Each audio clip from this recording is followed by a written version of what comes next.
Good morning and welcome to the 1 Million Cups podcast for the community, by the community. Today we have my guy, Nic. Nic, how are you doing, man?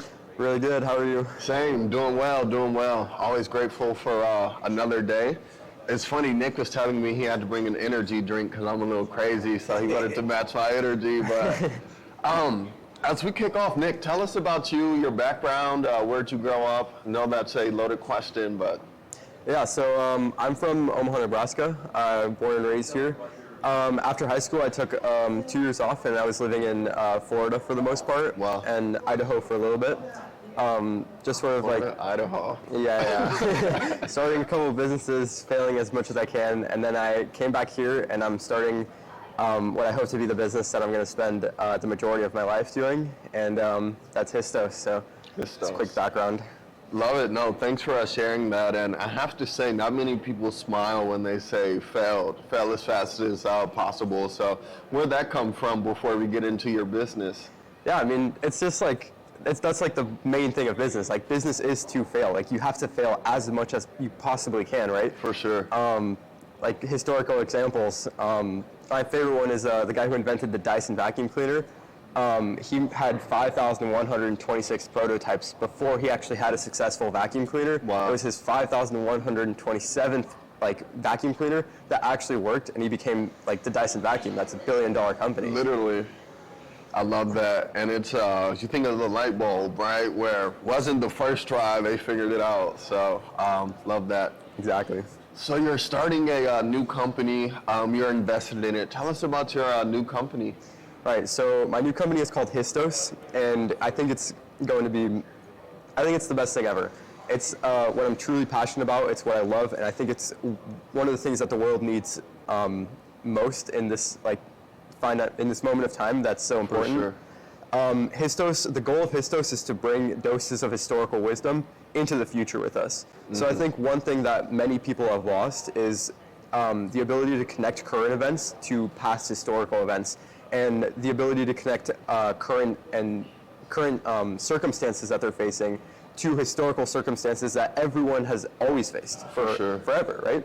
Since Julius Caesar to Alexander the Great to Cleopatra to Napoleon to Steve Jobs, all of these people went through everything that we're facing right now, and it's mind-blowing to me that very few people seem to realize it. And so the goal of Histos is to bring back the wisdom from the past and bring it with us into the future. That's sort of what we're basing our products off. That's sort of our mission, and that's what Histos is meant to do. Love that. So what are some of your products or services?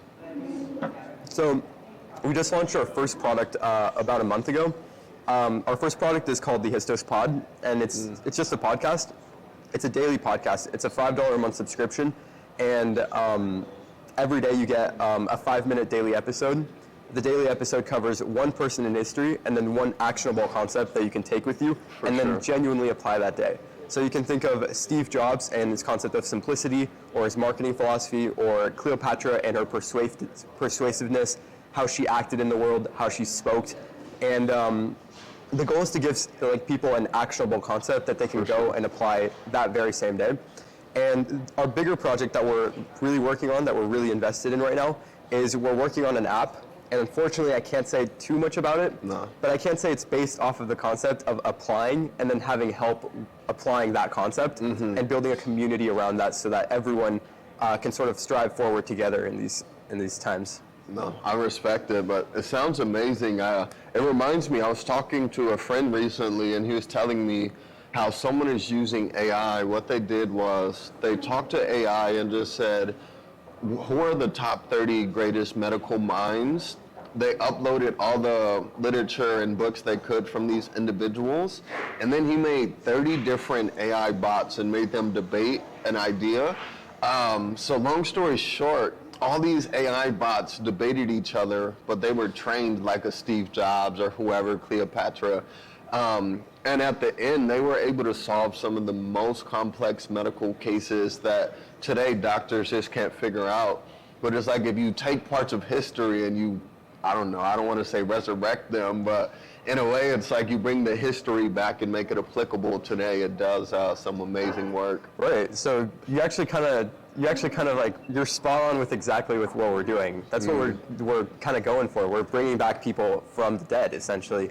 That sounds so bizarre. I know, but that's like the world we're living in, right? Yeah. We're bringing back the wisdom from the past using people from the dead. Yeah. And what better people to use than the people who have advanced human society most ever? For sure. So yeah, that's a little bit about the company, and I'm just plain excited about it. Yeah, that's awesome. Super off topic. Where did you get the name Histos from? I went through a lot of names. Well, a lot of them are really bad, like biogamy, like bios, stuff like that. And I think I like Histos just because it's incredibly short. It's how many? 5 letters? Yeah, five letters. It's easy to pronounce. It rolls off the tongue, and For sure. it exemplifies exactly what the company is meant to be. Historia, I believe, is the word history in. I think it's either Greek or Latin. So Histos, I think, just kind of fits in. It fits in with the vibe, and our colors are very historical. It's just gold and a sort of brown. And I think it looks very prestigious and For sure. Historical. So it's kind of thinking around that. No, I love it. It definitely has like a punch or a ring to it. Histos is like, ooh, what's that? So no, good job on picking that. Thank you. For sure, for sure.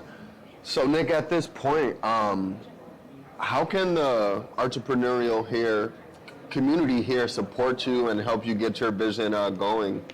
Yeah.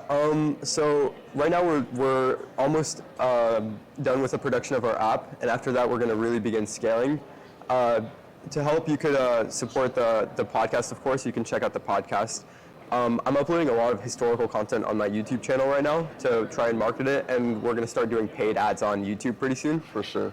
I think the best thing you could probably do is what we're looking to do is connect with venture capitalists and people who align with that mission of bringing back the wisdom from the past. And just, I'm looking to connect with more people who are truly, truly obsessed with these people in history.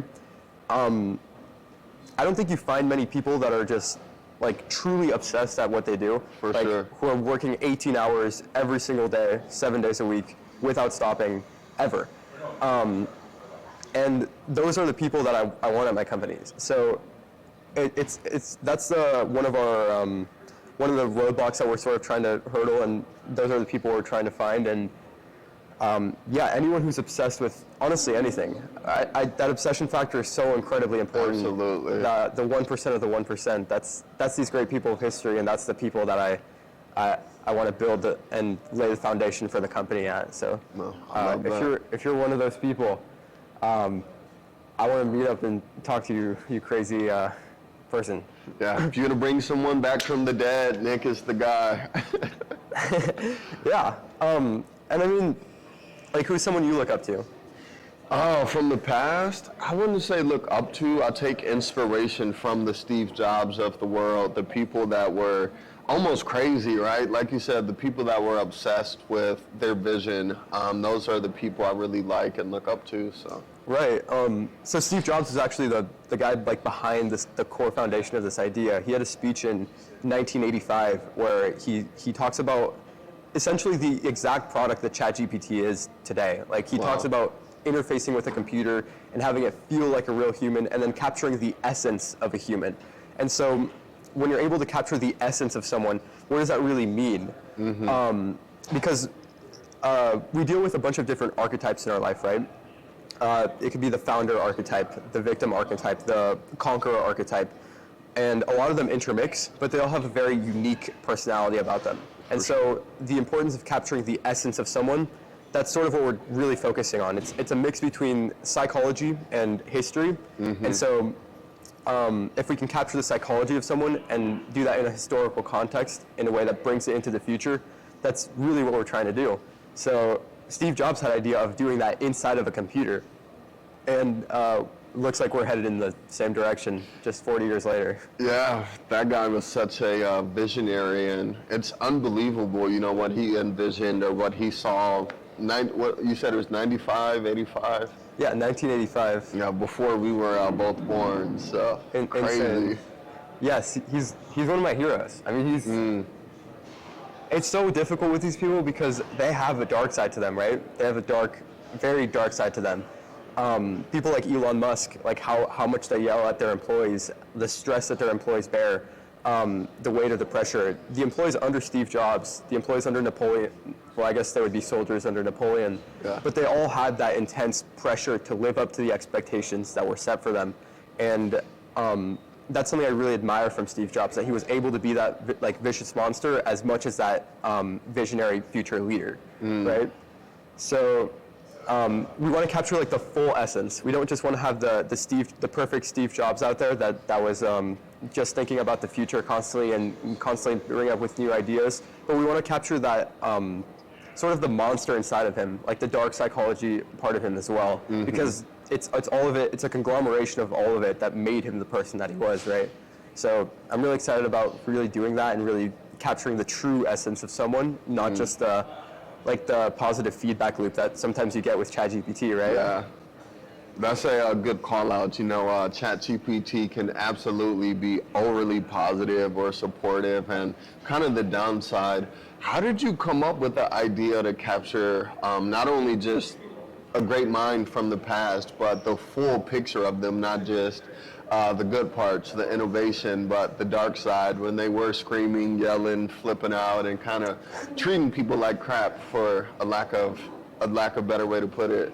Yeah, I mean, I don't know if I would put it as they were treating people like crap, but I would say it's more of a respect thing. They had so much respect for the people around them, so much respect for themselves. And of course, it doesn't come off that way, but in their minds, they're like, I respect this person so much. This person is so hardworking that I'm going to push them to their absolute limits and more to get the absolute most out of them, right? For sure. To advance human civilization. But as for the idea, like I said, it was in large part due to Steve Jobs. That speech he made in 1985 very much impacted me. It was super lighthearted, and it was an idea he threw out there, but you could tell there was something deeper. And so I started reading a lot of biographies probably around like 3 years ago, and I just got completely obsessed with them. I think I spent an entire year just reading biographies and the Bible, and I think I read like 50 of them, and then the Bible. And in every biography, you just see these voracious readers, these lifelong learners, and these lovers of history. And so, like when you read one of them and it says, oh, this guy liked to read biographies, you can kind of call it off as a hobby. But when you read 20 of them, 30 of them, 40 of them, hundreds of them, you know, and all of them say this person was obsessed with history. They loved the people before them. They like looked up to these certain people, and it's all like a line of people. For sure. It's hard to call that a coincidence, right? Like Isaac Newton had that quote, I'm only great because, or it's something like that, I'm only great because I'm standing on the shoulders of giants. And he was standing on the shoulders of like Kepler and Galileo, people like that, right? And he built off of their ideas going into the future. And so I kind of plan on being that next person, the next Steve Jobs, the next Napoleon. I'm standing on the shoulders of giants, of these great people. And this is only the first business. I kind of see Histos as my PayPal, but it's something that it's an industry that I just want to completely change. And then there's a lot of other things that need work as well. So I have a lot of ideas just constantly running through my head. That's awesome. So sounds like we need to put you on our watch list. We'll see what Histos does, and hopefully it grows and scales, but that's not the end. It's only the beginning. That is 100% true. Yeah, I mean, there's a lot of work to be done. Like, there's such a bright future. I think people get a bit pessimistic sometimes about where the future is going, and there's a lot of fear right now about war and apocalyptic scenarios and stuff like that, but I don't know, I just don't really have that. I see a really bright future ahead of humanity. For sure. I'm with you. I think the future is bright, and really love your idea of bringing, I don't want to say bringing people back from the dead, but bringing their ideas, their mindsets, their energy back in a way that is productive for everyone. Yeah. I mean, what field are you most excited for in the future? I really think AI is going to do some amazing things. I was just telling someone before this that we're young enough, you and I, when the internet first rolled out, we were so young we couldn't have used it, right? Right. But just going back, it's like, how would we have used it? Not everyone built a Facebook or an Amazon or like an e-commerce store. So AI is like our opportunity. It's so new. We don't know the possibilities of it and how people can use it. So similar to what you're doing something amazing with technology and AI. It's only going to get better. So it's like, get in now or get left behind. Right. Yeah, AI's got a bright future because we really don't know that much about it. We don't. It's still early. Yeah, the cognitive systems behind it too. Like, no one really understands how they work. Maybe the people at the actual companies, but even then, we don't know that much about what it is and what it could be. For sure. So it's very, very speculative right now. It is. But I'm very excited about the problems in the future that AI could solve, and as much as the cool things, right? Because a lot of times in history too, it's like great ideas are already made. Maybe AI is already at the stage where it could be something real in our lives and like provide something really valuable, like $1 trillion of valuation, and we just don't know how to package it yet.